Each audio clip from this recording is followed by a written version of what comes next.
क्या तूने बहुत गलत किया, अन्याय किया है, तूने अपने लिए ही अहित कर लिया। आज देख लो सही में किसी ने कहा भी था तेरा नाम कोई नहीं लेगा। फिर आज मैंने भी चिंतन किया, शायद कहते किसी का नाम है, टापा में किसी का नाम है, मैंने तो नहीं सुना शायद अभी तक। कौशल्या सुन लिया, सुमित्रा सुन लिया, सुप्रभा सुन लिया, सब सुन लिया, लेकिन के नाम नहीं सुना अभी। कोई हो तो पता नहीं मुझे। मंत्रा नाम नहीं सुना शायद, है मंत्रा क्या किसी का नाम? मंत्रा उसका उपनाम रख दे वो एक नहीं, उपमान नाम नहीं, हम तो पूरे प्रॉपर कह मंत्रा की बात कर रहे हैं भाई। कह किसी का हो तो मुझे पता नहीं, कह के दशरथ की पत्नी इसलिए वहां की लगे, कह भी नहीं सुना मैंने, बहुत कम शायद रखे हूं। और मंत्रा शायद सुना ही नहीं किसी का। क्यों? मंत्रा ने ऐसा काम किया, ऐसा काम किया, ऐसा भरा उसको कि निर्दोष राम को वनवास देना पड़ा। कहने का अर्थ यहाँ आचार्य महाराज का कि कैकेयी ने भरत के लिए राज देने की प्रयास किया, राम को वनवास दे दिया। बदनाम कौन हुई, दुखी कौन हुई? लेकिन ना लास्ट में रोती रही कौन? कैकेयी लास्ट तक रोती रही। भरत मां नहीं कह पाया, मां कहने में समाती थी। तुम मां हो, तू तो उसी दिन मर गई मेरे लिए जिस दिन तूने राम को वनवास की चाहे। किसकी बदनामी हुई? कैकेयी। कहने का अर्थ वास्तव में अनुभव किया है, तुमने यदि हमारे प्रति गलत सोचा है, हमने आपस में कभी नहीं भी लगा लेना, आपने हमारे प्रति गलत सोचा है, एक दिन ऐसी सोच आएगी अपनी आंखों में आंसू बहेंगे जब तुम्हें सत्य का ज्ञान होगा। जिस दिन सत्य का ज्ञान होगा वास्तव मैंने क्या किया, राम को वनवास दे दिया, मैंने इनके प्रति ऐसा सोच लिया, मैंने साधु के प्रति सोच लिया, ओहो धिक्कार हो मेरे लिए। सच बताऊं, और जिसने आजकल तो बहुत कुछ साधन चल रहे, बुराई की हो, व्हाट्सएप, वायरल, मोबाइल, पता नहीं गारंटी के साथ अभी जस्ट चल रहा है। अब भले ठीक है देश विदेश सभी में चल रहा, पर आप पर्सनल चिंतन करना, ये बताओ नियम से ये मंत्रा का काम है कि नहीं, ये कर्म का काम है कि नहीं? बिना कर्म को ऐसे कष्ट आता है क्या? ये दुकानें बंद हैं, व्यापार से बंद है, ये कष्ट है कि नहीं? लोग लाले पड़ रहे खाने, कष्ट है कि नहीं? बिना कर्म के आते हैं क्या? तो किसी का पूर्व भाव का, किसी का इसका वर्तमान का, पूर्व भाव नहीं किया हो, मान लो किसी ने इस साधु का अपमान कर दिया हो, अनादर कर दिया हो, निंदा की हो, तुमने साधु को पता नहीं क्या क्या किया हो, तो आज में भक्त में होगा। नियम से पूरे देश में अकाल पड़ता है, क्या होता है? नियम से अकाल। एक साथ लोग किसी ने प्रश्न किया, एक साथ महाराज सब परेशान क्यों? एक साथ पाप भी तो किए, 700 साथियों को कष्ट एक साथ तो अनुमोदना की थी मुनिराज को अनादर करने की, कहाँ गए वो? किसी ने पूछा महाराज लाखों गिजाई होती, गिजाई जानते हो? रोड पर बरसात के समय गिजाई बोलते ना, गिजाई ट्रक आया पूरी मर गई। एक साथ कैसे मर गई? एक साथ पाप किया है, एक साथ तुमने धर्म का, धर्मात्मा का, गुरु का अनादर किया होगा। राजा ने किया था, श्रीपाल ने 700 साथियों ने कुछ नहीं किया था, ताली बजा के मुद्रा की, बहुत बढ़िया बहुत बढ़िया, 700 साथी कुछ हो गया। पूरे देश में महामारी चल रही, विश्व में महामारी चल रही, पूरे बन नहीं रहे, परेशान है अधिकांश सब, बहुत सारे लोग, और बहुत सारे लोग कुछ भी नहीं हो रहा। और ये ध्यान रखना, ये आप पर ही नहीं हम पर भी हो सकती है, किसी का वर्तमान का, किसी का पूर्व का। है तो मंत्रा, है तो मंत्रा, भले राम ने कुछ दोष नहीं किया, पर है तो कहीं ना कहीं कर्म को दय। सीता ने भले दोष नहीं लगाया, है कहीं ना कहीं तो दय। ऐसे ये सब कष्ट आ रहे, महीनों महीनों से व्यापार बंद है। कई लोगों भी देखो, आप सुनो, ऐसे गरीब बेचारे 2-2, 4-4 दिन भोजन नहीं मिल पा रहा। कई जगह देखो, किसी लोगों को खूब मिल रहा है, ज्यादा ही मिल रहा है, किसी के है भी तो भी मिल रहा है। कई लोग ऐसे भी हैं जिनको भोजन नसीब नहीं हो रहे, तो भोजन मिल रहा है तो ऐसे मिल रहा है, कहीं आटे मिल रही है तो कहीं कुछ मिल रहा है, तो कहीं आटा ऐसा मिल रहा है, कहीं पूड़ी मिल रही है, कहीं सब्जी मिल रही है, ऐसी दाल मिल रही है, कहीं कुछ मिल रही है, कहीं कुछ मिल रहा है। ये सब क्या है? कर्म को दय है। एक साथ इतने सारे लोग, हाँ भैया एक साथ कर्म। अपन कभी देखो, मान लो उदाहरण के लिए, उदाहरण समझना, पिक्चर चल रही हो और पिक्चर में कोई हीरो किसी खलनायक को, किसी को मार रहा हो, जितने फिल्म देखने वाले अच्छा मारो मारा, ये सब कर बंद कर रहे हैं। रावण तो पतला दहन होता है, मानता हूं रावण ने बुरा काम किया, गलत काम किया है, पर आप सब ताली बजाते हो, अनुमोदना करते हो रावण को जलाने में। एक कर्म बंद हो रहा कि नहीं? रावण ने किया वो तो भोग ही रहे, तुम क्यों कर रहे हो कर्म? तुम क्यों कर्म बंद कर रहे हो? लेकिन तुम अनुमोदना कर लेते हो। वो सब कर्म को दय, सबने रावण जलाए जिंदगी, आज उनके चल रहे रावण जला, मतलब उनके चल रहे, मतलब कर्म को दय।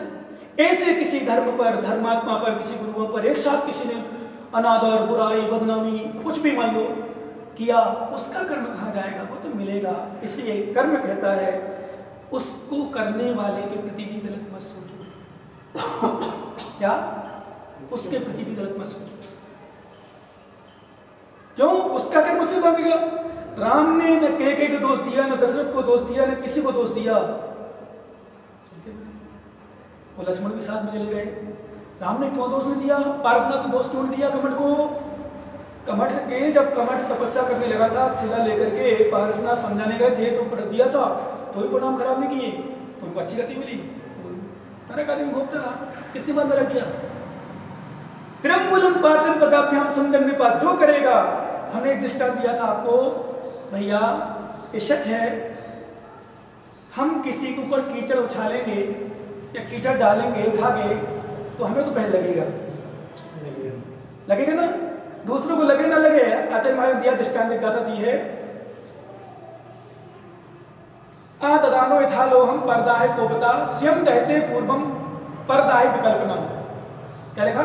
आतदानो यथालोहम परदाहे विकल्पनम, और आतदानो यथालोहम परदाहे कोपता स्वयं दहते पूर्वम परदाहे विकल्पनम। एक काम करना, एक लोहे का गोला लेना। क्या करना? लोहे का गोला लेना, उसको गर्म करना, ठीक है ना भैया? और लोहे का गर्म लेकर के, लोहा लेकर के चेतन भैया उठा के अपने हाथों कमलेश को मार देना, क्या होगा? बोलो, पहले क्या जलेंगे? ध्यान देना ज्ञानी। यदि हमने अपने हाथ से उस लोहे के गोले को उठा के मारा है, पहले हमारा हाथ जलेगा, दूसरे का जले ना जले। ऐसे हम किसी के प्रति गलत सोचते हैं, गलत कहते हैं, गलत बोलते हैं। जब सम्यक दर्शन का अभाव हो जाए तो मति भ्रष्ट हो जाती है, चारित्र भी दुष्चारित्र हो जाता है। जबकि आगे में शास्त्र लिखा, मैंने शास्त्र सम्यक दर्शन की महिमा नाम दिया, इसमें सम्यक दर्शन की महिमा पुस्तक में। मैं करूँ अच्छे अच्छे साधु भी ये निष्पक्ष होकर पढ़े, इसमें जो सत्य दिए हैं, जो हमारे आगम में जो लिखा है, गाथाएं जो, उसी गाथा को पर थोड़ा कहीं समझाया, बाकी में लगभग गाथाएं थी बहुत सारी। इसको पढ़ेगा कोई, मैं कह रहा हूँ गारंटी से बड़े बड़े साधक, बड़े बड़े ज्ञानी, बड़े बड़े विद्वान भी एक बार सोच कर तो पड़ जाएंगे सच क्या है। परंतु बस यही आ जाएगा फिर, जिसके पास सम्यक दर्शन नहीं है, जिसकी आंख में पीला कांच का चश्मा लगा है, उसको सफेद घड़ी पीली दिखेगी, उसको सत्य असत समझ में नहीं आएगा, कार आकार समझ में नहीं आएगा, तच्चम तच्चम धम्म धम्मम। क्यों? क्योंकि सम्यक दर्शन के अभाव में तत्व तत्व को, धर्म धर्म को, गुरु अगुरु को, कार्य आकार को, हे उपादेय को नहीं समझता है। जो सम्यक दर्शन सो सम्यक को नियम से वो सम्यक से उन्मुख है, जो नहीं जानता वो सम्यक से उन्मुख है, और जो सम्यक से उन्मुख वो नहीं जानता है, ऐसा कहने पर। इसलिए जानेगा अच्छे को देखना, ध्यान रखना यानी जब अशुभ कर्म को देखना, में सीधा दृष्टांत लोग मन कैकेयी में चले जाओ, कैसा कर्म का उदय आया, कैकेयी की बुद्धि भ्रष्ट हो गई, राम जैसे प्यारे पुत्र को वनवास दे दिया। इसको क्या कहेंगे? यही तो कर्म उदय है। जब मिथ्यात्व कर्म उदय होता व्यक्ति का, ध्यान रखना, जब मिथ्यात्व कर्म उदय होता व्यक्ति का, अच्छे अच्छे लोगों की बुद्धि भ्रष्ट हो जाती है। गुरु में कुगुरु दिखता है, उसे गुरु में गुरु नहीं दिखते, गुरु है ही नहीं, साधु है ही नहीं, ये नहीं है, वो नहीं, पता नहीं क्या क्या शब्द निकालते लोग। क्या मिथ्यात्व? वही पूजा कर रहा है, वही आराधना करता था, जो पूजा करता था, जो आराधना करता था, दर्शन करता था, चरणों को, जल को अपने माथे में लगाता था, जो सेवा किया करता, दिन रात समर्पण था, उसी के भाव दूषित हो जाए, इसका मतलब क्या है? सम्मित नष्ट होने पर बुद्धि भ्रष्ट हो जाती है। कर्म अवयव के कर्म अपन लल मारी से चले जाए। आदिनाथ भगवान के समुद्र में विराजमान था, लेकिन बुद्धि कैसे भ्रष्ट हो गई? कैसे बुद्धि भ्रष्ट हो गई? मैं क्यों रहूं इनके चरणों में, मुझे खुद तीर्थंकर बनना है। भाग गया, क्या भाग गया? अशुभ कर्म के उदय में बुद्धि कैसे भ्रमित हो गई? कार्तिकेय प्रेक्ष कार्तिकेय स्वामी, उनके सगे जीजा, जब कैसे कर्म उदय उनका, कार्तिकेय स्वामी का, उनके सामने वाले का, अपने साले के, वो जो मुनि महाराज बन गए, स्नायु पकड़ के छीन दो उसके शरीर को, पकड़ के छीन। क्योंकि उनकी पत्नी जो महाराज की बहन थी, उनकी गोद को छोड़कर चली गई नमोस्तु करने, तो उसने अपना अनादर समझा, साला था सगा, ध्यान है ना, सगा साला कौन? कार्तिकेय स्वामी सगे साले। उनकी बहन जो उनकी पत्नी थी राजा की, क्रौंच नाम का राजा था, उनकी पत्नी थी, वो सगी बहन थी कार्तिकेय स्वामी की। सगा भाई आया था मुनि राज के रूप में। मात्र वो जब लेटे थे तो वो उस समय गोद को छोड़कर या उनको छोड़कर राजा को छोड़कर नमस्तु करने नहीं चली गई। कर्म को देखो सच में क्या किया था रानी ने, क्या किया था पत्नी ने, कौन सा गलत काम किया था, कौन सा महाराज ने क्या बिगाड़ा था। लेकिन अशुभ कर्म उदय में बुद्धि सामने वाला के शुभ कर्म उदय है और इनका शुभ कर्म उदय के साथ साथ बंद। अब ध्यान रखना, दो विषय लेना थोड़ा आप लोग। जिसको कष्ट दे रहे हैं, जिसको मार रहे हैं, जिसकी निंदा कर रहे हैं, जिसका उसका तो अशुभ कर्म को उदय है और तुम्हारे अशुभ परिणाम हो रहे, तुम्हारे अशुभ कर्म को उदय के साथ साथ अशुभ कर्म बंद। दो माइनस में चल रहा है वो तो उसको उदय हो तो फाल, उसको तो लाभ है, उसका तो कर्ज निकल रहा है। ऋण मोहिणम विमन्नई उपसर्गम प्रसंजम पाप फलम में यदे मया बीजम पुग्गम संजम कमलम। क्या जो मैंने पूर्व में कर्ज लिया है वो तो चुकाना पड़ेगा, उसका फल तो देना पड़ेगा। जो कर्ज लिया है उसको चुकाने में कोई विवेकी, ज्ञानी, ईमानदार व्यापारी कभी हताश नहीं होता। मान लो आपने कोई बोली लगा दी, सपोज करो दान दे दिया तो देने में दुखी हो गए क्या? देने ही है। और कोई मांगने आ जाए, अरे भाई साहब बड़ा खुश हुआ हूँ आज आपने मांगने आ गए, मुझे आने वाला था मैं। जैसे कोई व्यापारी हो और व्यापारी ने उधार लिया हो, कर्जा लिया हो किसी से, ठीक है ना, और कर्जा लिया हो वो आपके पास पहुंच जाए, भाई साहब आपको पैसा दे रहे थे, मुझे पेमेंट मिलना है आपका आपसे। अरे भाई साहब बहुत बड़ी कृपा करी आपने, बहुत बड़ी करुणा करी, मैं तो आपके पास आने वाला था, आपने तो मेरा आना और बचा दिया। बहुत खुश हो गए ना। ऐसे जब कभी कर्म का उदय आया तो खुश होना चाहिए। क्यों? इसलिए खुश होना चाहिए कि मैं तो तपस्या करके कर्म करना ही था, निमित्त बन गया, बहुत बढ़िया आ गया, निकल गया। इसलिए हमारे आचार्य पर राग दोष नहीं करना चाहिए। क्यों?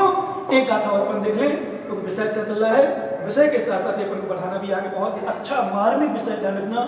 इष्टोपदेश ग्रंथराज जी एक आचार्य पूजपाठ स्वामी द्वारा इतना सुंदर विषय, एक एक गाथा दिया। अभी तो क्योंकि देखो क्या है, आपके पास पुस्तक वगैरह नहीं है इसलिए थोड़ी समझ में हो सकता है कम आ रहा हो, पर थोड़ा थोड़ा तो आ रहा होगा। इतना अच्छा विषय है, इसमें अच्छा विषय है। मतलब यदि अपन वास्तव में चिंतन करें, मैं तो सच बता रहा हूँ, आज वर्तमान में कुछ समय पहले ले लो भी ले लो, मुझे किसी ने साथ नहीं दिया, मेरी माँ जिम्माड़ी ने साथ दिया। सच बता रहा हूँ, मेरे शिष्यों ने, मेरे गुरु ने, मेरे किसी ने दिया नहीं, साथ सभी साथ दिया इंडायरेक्ट में, पर ओपन में किसी ने साथ नहीं दिया। साथ दिया तो मेरी जिम्माड़ी माँ ने, मतलब पॉसिबल चलो ऊपर दिया, अंदर संबल बनाया है तो किसने बनाया है? इसलिए माँ का उपकार माँ ही होती है, वास्तव माँ माँ होती है।